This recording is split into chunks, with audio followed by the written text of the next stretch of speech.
মহাভাৰতৰ অসমীয়া ভাঙনি কোনে কৰিছিল?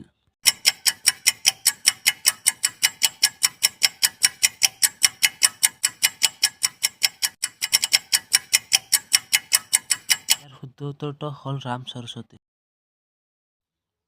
কিমান চনত অসমৰ স্কুল কলেজত অসমীয়া ভাষাৰ পৰিৱৰ্তে বাংলা ভাষাৰ প্ৰচলন আৰম্ভ হৈছিল?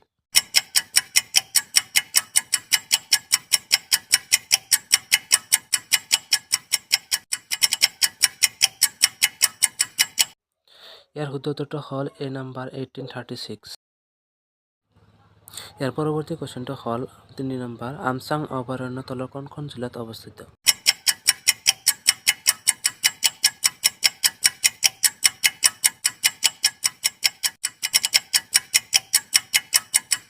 ইয়াৰ শুদ্ধ উত্তৰটো হ'ল অপশ্যন নম্বৰ বি কামৰূপ।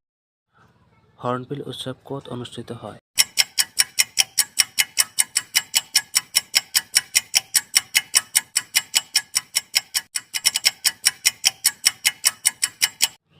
ইয়াৰ শুদ্ধ উত্তৰটো হ'ল অপশ্যন নম্বৰ এ নাগালেণ্ড।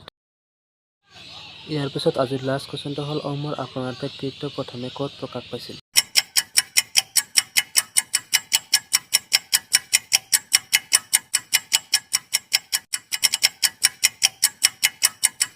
শুদ্ধ উত্তৰটো হ'ল অপশ্যন নম্বৰ বি পাহি।